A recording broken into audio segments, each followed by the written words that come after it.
ज्ञानाञ्जनशलाकया ज्ञानाञ्जनशलाकाय चक्षुरुन्मिलितं येन तस्मै श्रीगुरवे नमः।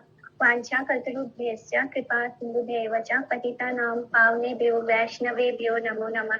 जय श्री कृष्ण चैतन्य प्रभु नित्यानंद श्री अद्वैत गदाधर शिवासादि गौर भक्तवृंद। हरे कृष्ण कृष्ण कृष्ण हरे हरे, हरे राम राम राम हरे हरे।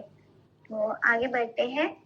चैप्टर 13 श्लोका नंबर 45 तक कल कर लिया था, उसके आगे बढ़ते हैं हम।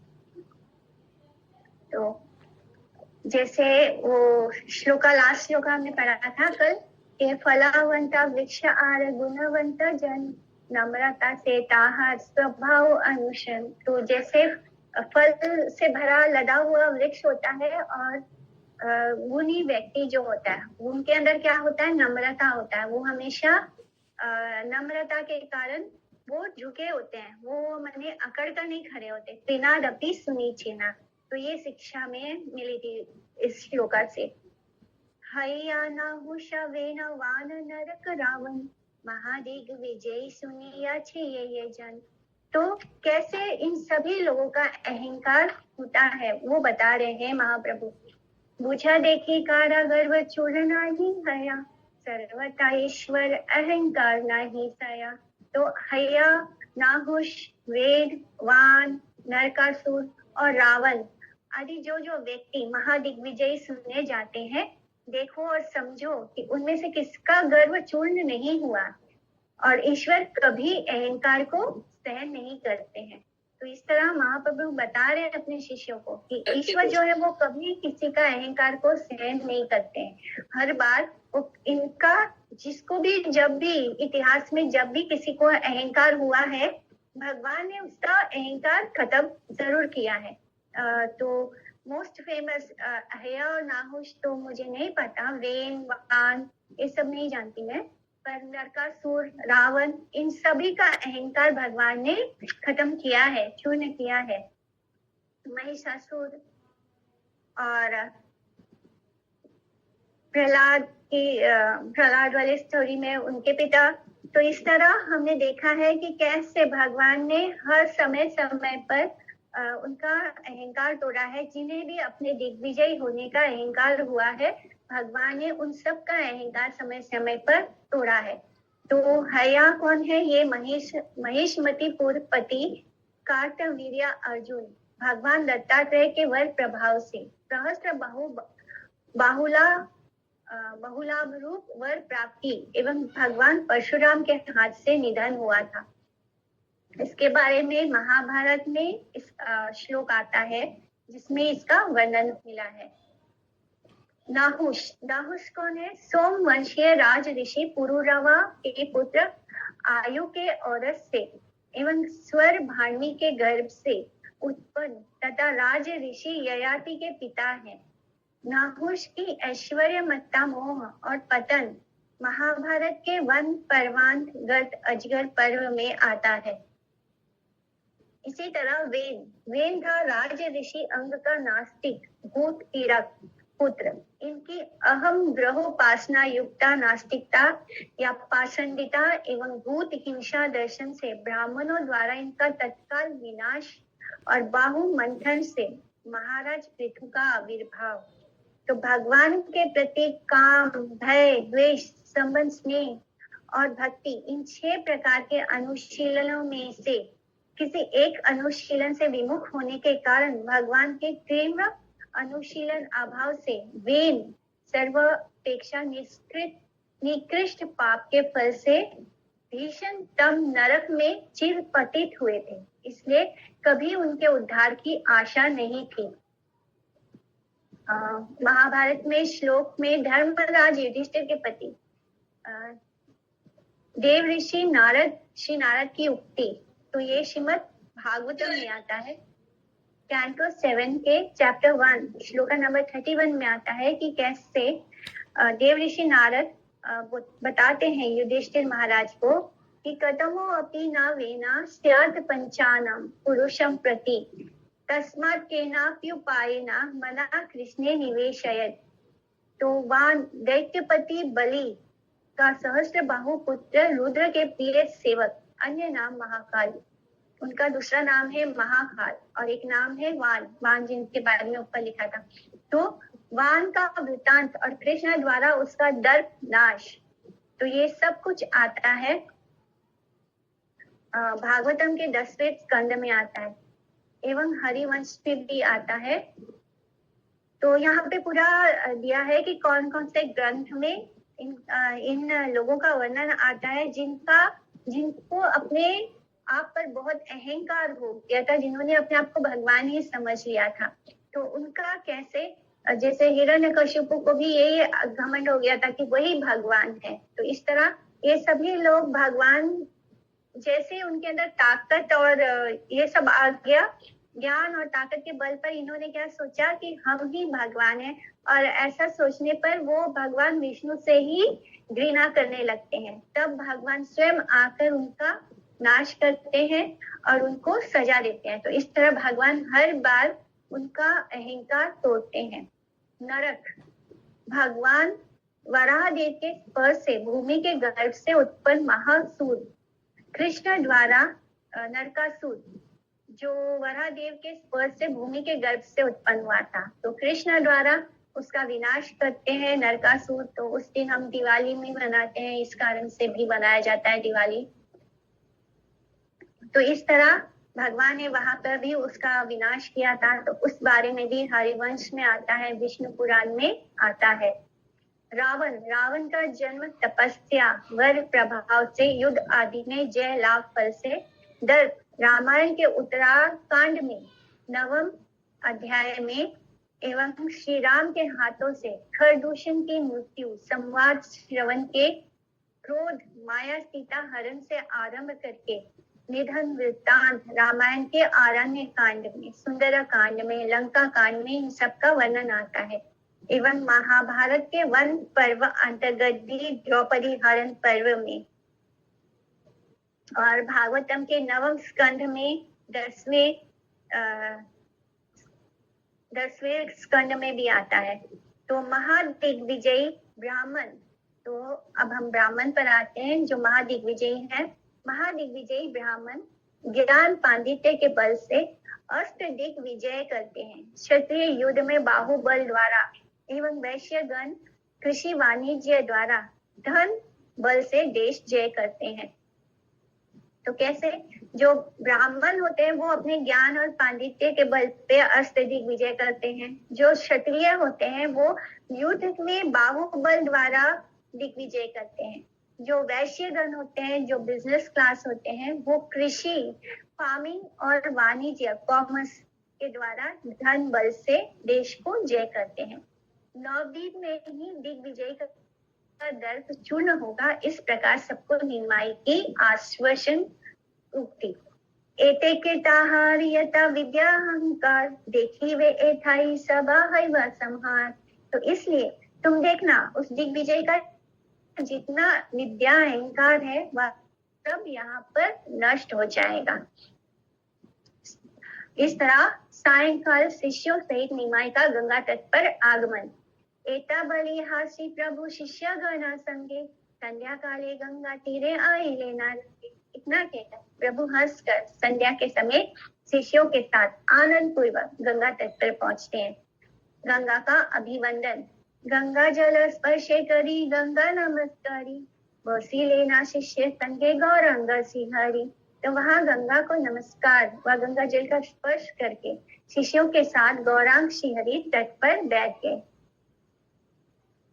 विभिन्न पंक्तियों में छात्रों का बैठना। अनेक मंडली है सर्व शिष्य गण, बसी लेना चतुर्दिक के परम शोभन। तो सभी शिष्यों द्वारा अनेक मंडलियों में चारों ओर से घेर कर प्रभु से बैठने से प्रभु परम शोभित, परम शोभा को प्राप्त हो रहे हैं। तो माने भगवान जो है वो सेंटर में बैठे हैं और शिष्य जितने भी अलग अलग मंडली हैं, अलग अलग ग्रुप्स हैं स्टूडेंट्स के, तो वो सभी लोग भगवान को ऐसे घेर कर सर्कल करके बैठ जाते हैं। तो इस कारण प्रभु की शोभा देखते ही बन रही है। तो प्रभु परम शोभा को प्राप्त होते हैं। बहुत ही सुंदर लग रहे हैं वो उन सब के बीच। धर्म कथा शास्त्र कथा अशेष कौतुके, गंगा तीरे बसिया छे न प्रभु सुखे। अशेष कौतुकपूर्ण धर्म कथा एवं शास्त्र कथा वार्तालाप करते हुए प्रभु अति सुखपूर्वक गंगा तट पर बैठे हुए थे। काहरे ना कहीं मने भावे न ईश्वरी, दिग्विजय जीने वाए के मने प्रकारे। तो ईश्वर श्री गौर चंद्र किसी को भी कुछ ना कहकर अपने मन में विचार करने लगे कि मैं दिग्विजय को किस प्रकार से जीतूं। इस तरह वो सबके साथ वार्तालाप भी कर रहे हैं, शास्त्र पर चर्चा हो रही है, धर्म पर चर्चा कर रहे हैं, लेकिन मन ही मन वो विचार कर रहे हैं कि कैसे मैं इस दिग्विजय को का जो अहंकार है उसे खत्म करूं, इस तरह मैं उसको जीतूं। तो ईश्वर श्री गौरचंद्र किसी को भी कुछ नहीं कह रहे हैं, अपने मन में ही विचार करने में लगे हैं और सोच रहे हैं कि मैं कैसे इसको जीतूं। ए विपेरा हैया छे महा अहंकार, जगते मोहार प्रतिद्वंदी नहीं आर। इस विप्र का बड़ा भारी अहंकार हो गया है कि संसार में मेरा कोई प्रतिद्वंदी है ही नहीं, यानी कोई मुझसे नहीं लड़ सकता, कोई मुझसे नहीं जीत सकता, क्योंकि उनको लग रहा है जो सरस्वती देवी है वही तो उनके साथ है, उनकी जीवा पर वही विराजमान है, तो अब तो उनके हारने का कोई सवाल ही नहीं उठता। सभा मध्ये जय यदि करिए इहारे, वेता तुल्य हाई वेका संसार भीतरे। विप्रेरा लाघव करी वेका सर्व लोके, लूटी वे सर्वस्व विप्रा मारी वेका शोके। यदि इसको सभा के बीच में जय किया जाए तो यह संसार में मृत्यु तुल्य हो जाएगा तथा सब इस विप्र का अनादर करेंगे और इसका सर्वस्व ही लूट लेंगे, जिसके कारण यह शोक से मर जाएगा। तो अगर कोई व्यक्ति बहुत मानी हो, बहुत अहंकारी हो, माने बहुत ज्यादा उसको अपने आप पे गर्व हो, तो ऐसे लोगों को अगर हमने 10 लोगों के सामने कुछ बोल दिया तो अगर वो 10 लोगों के सामने हार गया, माने वो हमेशा ही जीत रहा है, उसको इतना अहंकार है, वो इतने गर्व के साथ जीता है, अगर उसको सबके सामने कुछ ऐसा हो गया और वो हार गया तो क्या होगा, उसके लिए ये क्षण मतलब वो उस चीज को नहीं ले पाएगा, वो वहीं पे मर जाएगा। वो अपने इस अपमान मतलब उसके लिए ये बहुत ही ज्यादा अपमान तुल्य हो जाएगा और इस ये अपमान से उसको मृत्यु ज्यादा अच्छी लगेगी और वो उसी में मर जाएगा।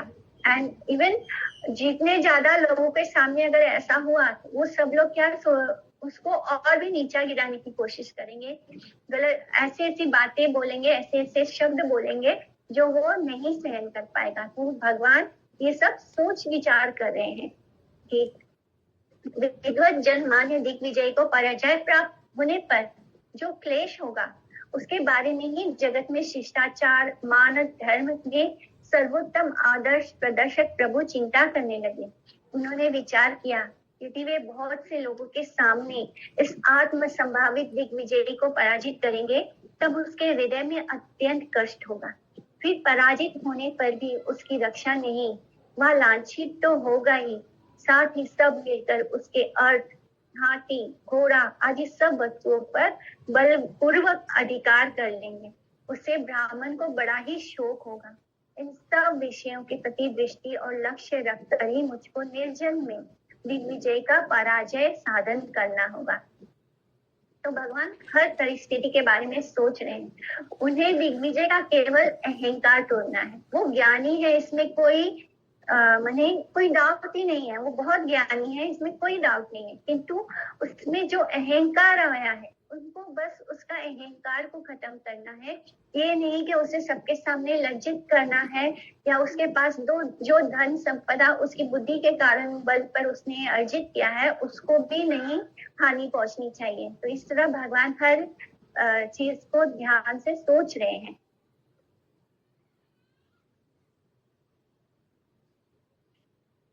दुख न पाई वे विप्र गर्भ है विषया, विरले से कारिवाए दिग्विजयी जया।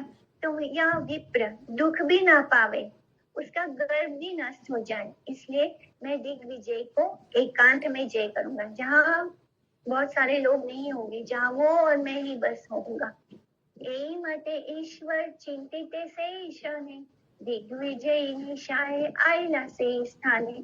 तो ईश्वर श्री गौरचंद्र इस प्रकार चिंता कर रहे थे कि उसी क्षण रात्रि की आगमन वेला में दिग्विजय वहां आ पहुंचे, जिनके बारे में इतनी चर्चा हो रही है, वो आने वाले हैं, वो सबको जीतने वाले हैं, और वो आकर पहुंच जाते हैं जब भगवान गौरचंद्र उनके ही बारे में विचार कर रहे थे। परम निर्मल निशा पूर्ण चंद्रवती शिवा शोभा आछे न भागीरथी। तो परम निर्मल पूर्णिमा की पूर्ण चंद्रवती रात्रि थी और गंगा की भी क्या अद्भुत शोभा हो रही थी। गंगा जी भी बहुत सुंदर लग रही है। जब फुल मून होता है तो नदी का किनारा पे से जब हम उसको दर्शन करते हैं तो वो नदी भी बहुत सुंदर लगती है। तो यहाँ तो गंगा जी है, गंगा जी बहुत सुंदर लग रही है क्योंकि पूर्णिमा की रात है और ऊपर पूर्ण चंद्रमा है। शिष्य संगे गंगा तीरे आछे न ईश्वर अनंत ब्रह्मांडे स्वरूप सर्व मनोहर। हास्य युक्त श्री चंद्र वदन अनुशन निरंतर दिव्य दृष्टि दुई श्री नयन। मुक्त जिनी श्री दर्शन अरुण अधर दयामय सुकोमल सर्व कलेवर। श्रीमस्तके सुवलित चाचर ऋषिकेश सिंहग्रीवा गज स्कंद विलक्षण वेशा। सुप्रकांड श्री विग्रह सुंदर हृदय यज्ञ सूत्र रूप लाते उद्धव सुतिलक मनोहर अजानुलंबित दुई श्री भुजा सुंदर। तो यहाँ पे पूरा वर्णन आ रहा है कि कैसे दिख रहे हैं श्री गौरहरि। श्री गौरचंद्र शिष्यों के साथ गंगा तट पर विराजमान है। उनका रूप अनंत ब्रह्मांड में सबके मन को हरने वाला है। उनका श्री चंद्र मुख, उनका जो चेहरा है, अनुशन हास्य युक्त, यानी उनके चेहरे पे स्माइल है, तथा उनके दोनों श्री नेत्रों से निरंतर दिव्य दृष्टि सुप्रकाशित। उनके नेत्र ऐसे लग रहा है कि उसमें से कोई प्रकाश निकल रहा है।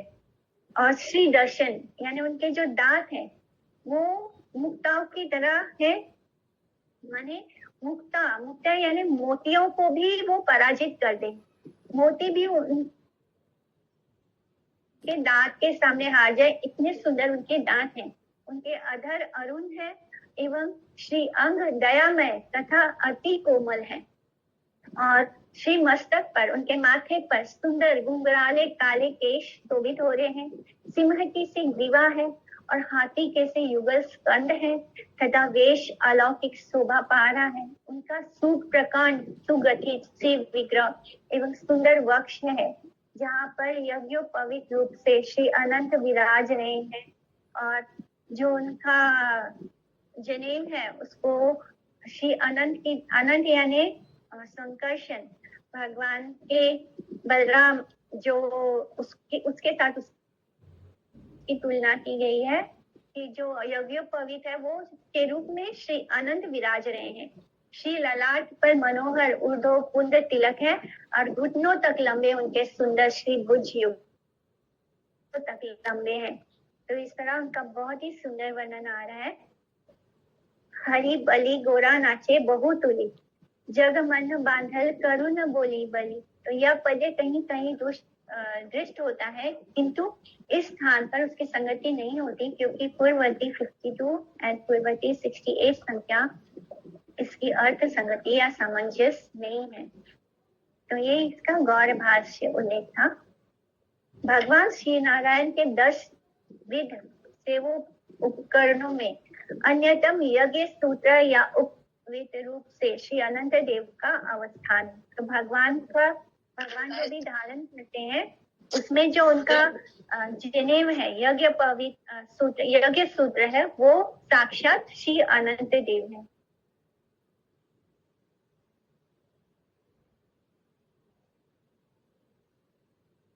योग पत्र छांदे वस्त्र करिया बंधन वाम उरु माझे हुई दक्षिणा चरण।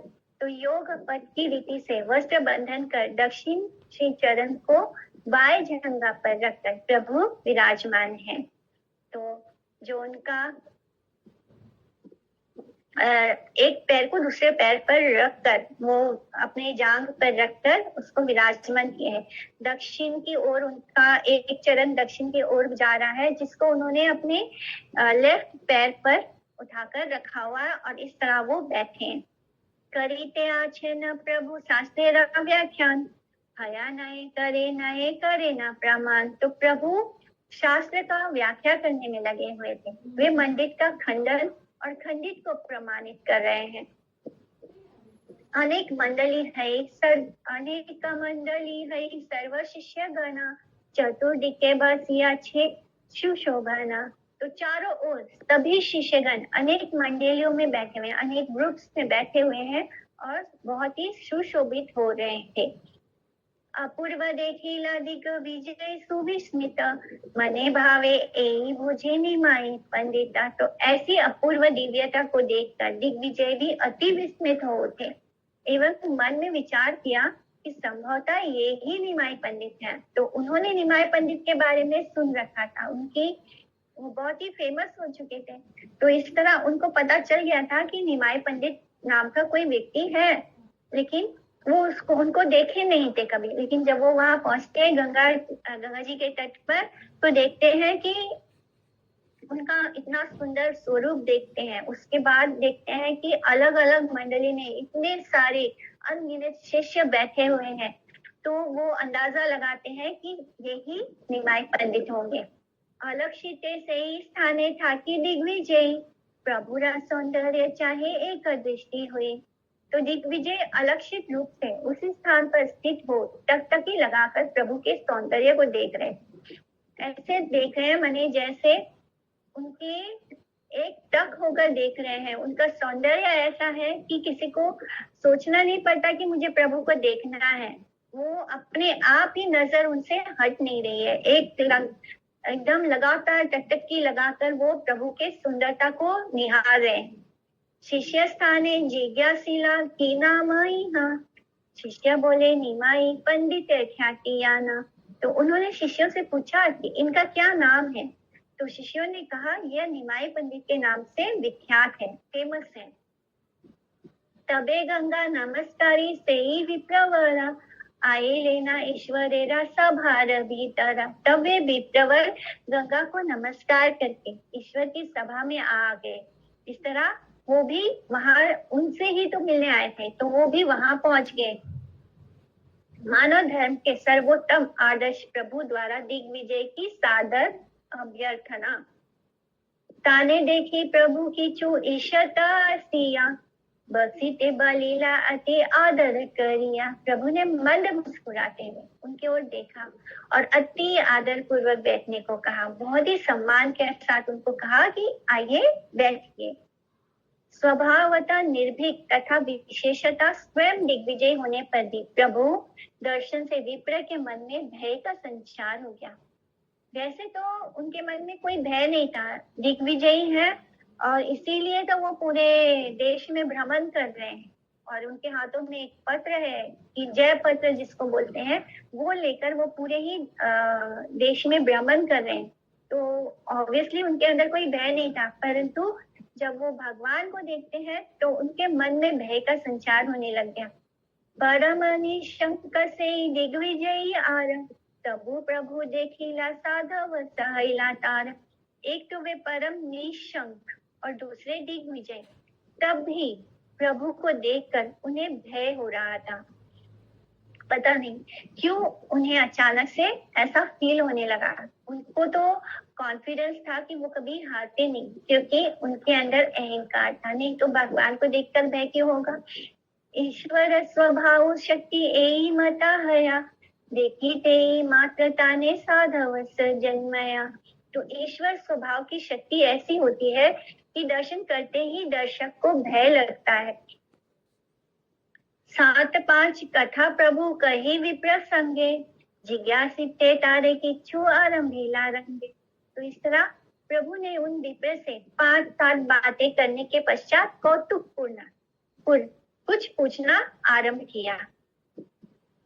अन्य पाठ में दंड देखी ते की बाहु का खना उठाया, अर्थात प्रतिपक्ष के हाथ में शासन दंड रहने पर जैसे कोई भी अपने बाहुबल के ऊपर निर्भर होकर उस पर आक्रमण करने का साहस नहीं करता, उसी प्रकार मूर्तिमान सर्वलोक शास्ता सर्वेश्वर गौर नारायण का ऐसा स्वरूप शक्ति वैभव अर्थात स्वाभाविक ऐश्वर्य महिमा है कि कोई भी वश्य वस्तु उनका अतिक्रमण या लंघन करने में समर्थ नहीं होती। तात्पर्य यह है कि स्वअल्प पांडित्य कूप दिग्विजय विप्र असीम पांडित्य समुद्र गौर सुंदर के सामने प्रतिद्वंदी रूप से अग्रसर ना होकर संपूर्ण रूप से भयग्रस्त हो गए थे। जैसे कि कोई निहत्था हो और सामने किसी के हाथ में बहुत गन हो, तो जिसके पास गन नहीं है, जिसके पास कुछ नहीं है, कोई हथियार नहीं है, वो ऑब्वियसली उस व्यक्ति के ऊपर कोई अटैक नहीं करेगा जिसके पास गन होगा। तो इस तरह से अगर ये जो व्यक्ति है दिग्विजय, ये इसका जो वैभव है ये कैसा है, एक कुएं के भांति है। यानी वो अपने कुएं का जो मेढक होता है उसको क्या लगता है कि वही सब कुछ है, यही पूरा उसका दुनिया, मतलब यहाँ पे वही एक राजा है, क्योंकि ये उसके लिए वो कुआं ही पूरा संसार होता है, पूरा ब्रह्मांड होता है। लेकिन जब ऐसा मेढक किसके सामने आ गया, भगवान के, जो सर्वेश्वर है, जो भगवान है, उनके सामने आया, तो वो भगवान बिल्कुल समुद्र समान है और ये कुएं के मेढक समान है। तो इस तरह उनके सामने दिग्विजय को अंदर से संपूर्ण रूप से क्या हो गया, भय होने लगा। जब उनका स्वरूप इतना सुंदर, उसके बाद वो देखते हैं इतने अनगिनत दृश्य उनको घेर कर बैठे हैं, तो ये सब कुछ देखकर ही उनके मन में भय आ जाता है। प्रभु कहे तुम्हारे कवित्वेर नाही सीमा, हेना नहीं यहाँ तुम्हें ना कर वर्णना, गंगारा महिमा किछु करा पठन, सुनिया सबार हव का पाप विमोचन। तो प्रभु ने कहा कि आपकी कवित्व शक्ति की कोई सीमा नहीं। माने जिस तरह से आप कविता करते हो और उसकी जो माने एकदम शब्द उनके मुख में ऐसे रखे हुए हैं और निकल जाते, कोई भी टॉपिक बोल दो वो उस पर कविता कर सकते हैं। तो कवित्व शक्ति की आपकी कोई सीमा नहीं है, ऐसा कोई विषय नहीं है जिसका आप वर्णन नहीं कर सकते।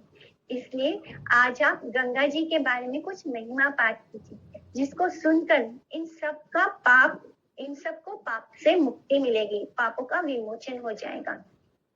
दिग्विजय द्वारा गंगा महिमावन सुनी से दिग्विजय प्रभु वचन, शेष ने करी वारे लागिला। दिग्विजय ने प्रभु की वचन सुनकर उसी क्षण वर्णन करना प्रारंभ कर दिया। ध्रुते ये लागिला विप्र करीते वर्णना, कथा रूपे बोले तारा के करी वे सीमा। तो वे विप्र ऐसी तीव्र गति से इतने प्रकार से वर्णन करने लगे कि उनकी कोई सीमा ही नहीं कर सकता था। यानी उनको बोलने के लिए कहा और वो शुरू हो गए, और ऐसे इस तरह कविता उनके मुख से निकल रहा है गंगा जी की महिमा का कि उसका कोई अंत ही नहीं है, कोई सीमा ही नहीं है। कथा मेघ सुनिए ना कराए गर्जन, यही मते कवित्वेरा गंभीर पाचन। उनकी कविता का पाठ इस प्रकार गांधीर्य से हो रहा था कि मानो कितने ही मेघ गर्जन करते हुए सुनाई दे रहे थे। तो जिस तरह से वो बोल रहे थे ऐसे लग रहा था कि एक साथ बहुत सारे बादल गरज रहे हैं। जीवाए अपनी सरस्वती अधिष्ठान, ये बोलाए से हया अत्यंत प्रमाण। तो उनकी जीवा पर स्वयं सरस्वती का अधिष्ठान था। वे जो कुछ भी वर्णन करते वही अत्यंत प्रमाणित हो जाता। अत्यंत प्रमाण यानी अतिशय प्रमाणित, युक्ति युक्त, विश्वास या निश्चित, यानी उसको कोई गलत साबित ही नहीं कर सकता। मनुष्य शक्ति ताहादुषी वेका के, हेना विद्यावंत नहीं मुझी वेका ये। तो मनुष्य में क्या शक्ति की उनके कवित्व में दोष निकाल सके। कोई भी मनुष्य वो जो बोल रहे हैं उसमें कोई गलती ढूंढ ही नहीं सकता। यही नहीं, ऐसा विद्वान भी कोई नहीं था जो उसको समझ भी सके। यानी दोष निकालेंगे कब हम, जब हम किसी बात को समझेंगे तो हम दोष निकालते हैं। किंतु यहाँ पर क्या हो रहा है, किसी को वो समझ ही नहीं आ रहा है, सब ऊपर से जा रहा है और वो इतने विद्वता से बोले जा रहे हैं। सहस्त्र सहस्त्र यत प्रभु शिष्य गण आवा कहेला सबे सुनिया वर्णन।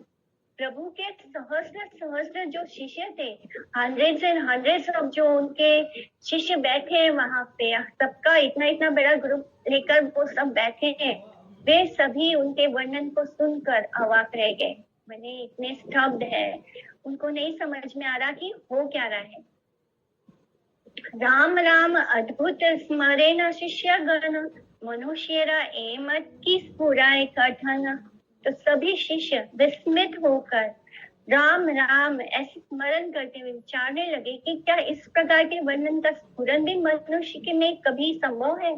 मैंने ऐसा लग ही नहीं रहा है कि कोई ह्यूमन बीइंग इस तरह कविता भी कर सकता है, इस तरह बोल सकता है, ये किसी ने सोचा नहीं। तो जितने भी शिष्य बैठे हैं वो मन की मन राम राम सोच रहे हैं और बोल रहे हैं, अपने मन में ही विचार कर रहे हैं कि क्या कभी कोई मनुष्य भी इस तरह बोल सकता है, क्या ये संभव है। एकदम असंभव सा नजर आ रहा है।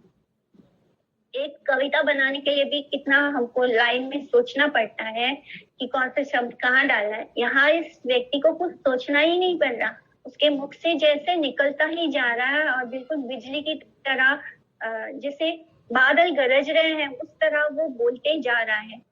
जगते अद्भुत यत शब्द अलंकार से बई कवित्वेरा वर्ण नहीं आर। संसार में जितने भी अद्भुत शब्द अलंकार हैं, उनकी कविता में उनके वर्णन के अतिरिक्त और कुछ नहीं था। इस तरह जितने शब्द अलंकार होते हैं वो सारे ही उनके कविता में है और उसके अलावा और कुछ नहीं है।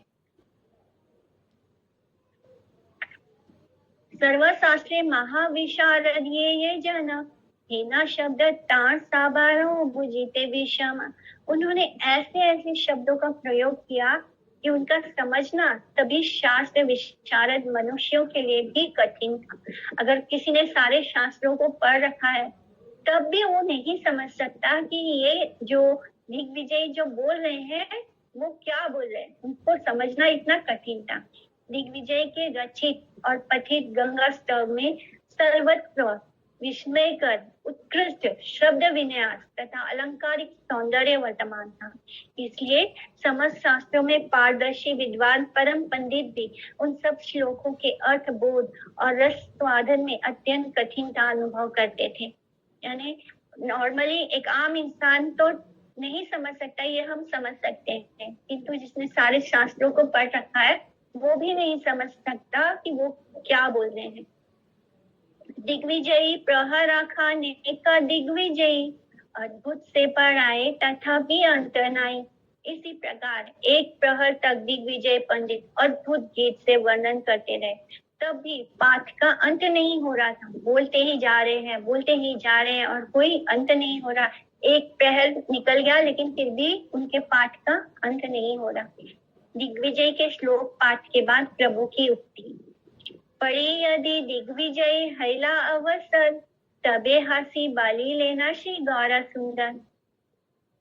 कुछ समय पश्चात जब दिग्विजय वर्णन करते करते रुके तो हंसते हुए श्री गौर सुंदर ने कहा, अब वो बोलेंगे, भगवान बोलेंगे, अब मानव धर्म के पूर्णदर्श प्रभु द्वारा दिग्विजय की शब्दार्थ स्वारस्य प्रशंसा के पश्चात उनसे ही श्लोक व्याख्या करने का अनुरोध। तुम्हार ये शब्देर ग्रंथन अभिप्राय तुम्ही बिने बुझाइले बुझा नहीं जाए। एते के आपने किछु करा व्याख्यान ये शब्द ये बोल तुम्ही से सुप्रमाण। आपका शब्द जोड़ने का जो अभिप्राय है वह आपके समझाए बिना समझा नहीं जा सकता, इसलिए आप उनकी कुछ व्याख्या कीजिए। आप जिस शब्द का जो अर्थ बताते हैं वह अति प्रमाणित है। इस तरह भगवान उनको स्वयं बोल रहे हैं, गौरहरि उनको स्वयं बोल रहे हैं कि आपने जो अभी बोला है उसको हमें भी समझाइए। सुनिया प्रभुरा वाक्य सर्व मनोहर व्याख्या करी वारे लागी लेना विप्रवर। प्रभु के अति मनोहर वाक्य सुनकर विप्रवर ने व्याख्या करनी प्रारंभ कर दी। व्याख्या करी ले मात्र प्रभु से शने दुशीलेन आदि मध्य अंत्य तीन स्थाने। व्याख्या आरंभ करने मात्र से ही प्रभु ने उसी समय उनकी कविता को आदि, मध्य एवं अंत तीनों स्थानों में दोषपूर्ण बता दिया। जैसे ही उन्होंने व्याख्या आरंभ किया उसको समझाने के लिए, वैसे ही प्रभु ने बता दिया कि उन्होंने शुरुआत में क्या मिस्टेक की थी, मध्य में क्या मिस्टेक किया था और अंत में क्या दोष था। अपने रचित जिस श्लोक की दिग्विजय परम उत्साह के साथ व्याख्या करने लगे वह इस प्रकार है कि महत्वम गंगाया सततम इदमादि भाति नितराम यदेशा श्री विष्णु चरण कमलोत्पत्ति शुभगा। द्वितीया श्री लक्ष्मी विवाह पुनरचर्या चरणा भावानी भर्तुर्यया तिरति विभत्य अद्भुत गुणा चैतन्य चरितमृत आदि। तो ये चैतन्य चरितमृत में आता है। उन्होंने जिस श्लोक को बोला था, प्रभु बोले ऐसा कला शब्द अलंकार शास्त्र मते शुद्ध है विषम अपार तुम्ही वदिया अच्छा कौन अभिप्राय करी बोल देखी कही लेना गौरांग शिहारी। प्रभु ने कहा इन सब शब्द अलंकारों को शास्त्र के अनुसार शुद्ध कहना बड़ा कठिन। आपने इनको किस अभिप्राय से जोड़ा है उसे कहिए, हम सुनना चाहते हैं। दिग्विजय द्वारा अपने रचित श्लोक की व्याख्या आरंभ करने पर प्रभु ने उसी रचित श्लोक के आदि, मध्य और अंत में सर्वत्र ही अलंकारिक दोष प्रदर्शन किए। रचना में जो शब्द विन्यास कौशल और अलंकारिक शुद्धि आवश्यक है वह दिग्विजय के श्लोक में दृष्टि नहीं हुई है। इस तरह दिग्विजय रचित श्लोक में प्रभु द्वारा पंच दोषों और पंच गुणों का प्रदर्शन देखने योग्य है। इसके बारे में श्री चैतन्य चरितमृत में डिटेल में आता है। शास्त्र मते अपार दिग्विजय के श्लोकों में शब्द अलंकारों का तत्त शास्त्र अनुसार स्थित शुद्ध रूप से निर्णय करने पर भी उन्हें समझना अत्यंत कठिन व्यापार था। एता बड़ा सरस्वती पुत्र दिग्विजय सिद्धांत ना पूरे की छू बुद्धि गेल कहीं। इतने बड़े दिग्विजय सरस्वती पुत्र को कुछ भी सिद्धांत पूर्ण ना हुआ, ना जाने उनकी बुद्धि कहाँ चली गई।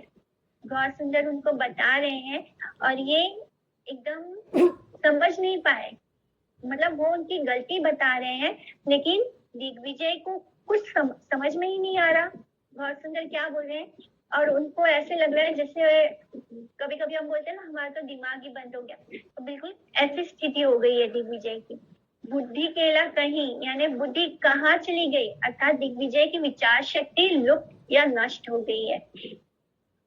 7-5 बोले विप्र प्रबोधिते नारे यही बोले ताई दोष गौरांग सुंदरे।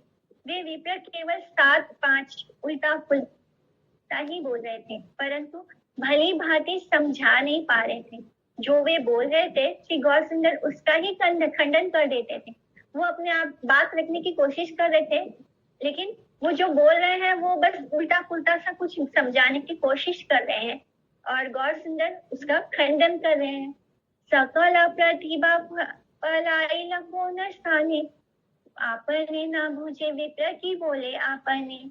ना जाने उनकी सब प्रतिभा कहाँ चली गई। वे विप्र स्वयं अपनी बात भी नहीं समझ नहीं रहे थे कि मैं क्या बोल रहा हूँ। वो जो बोल रहे हैं वो खुद भी नहीं समझ पा रहे हैं और उनके अंदर जो इतनी प्रतिभा थी, जो उनका इतना कॉन्फिडेंस था, जिस कॉन्फिडेंस के साथ वो बोलते थे, अपनी बात को रखते थे, वो सब कुछ उनके पास मतलब इस वक्त कुछ समझ नहीं रहे। वो क्या चल रहा है, उनकी बुद्धि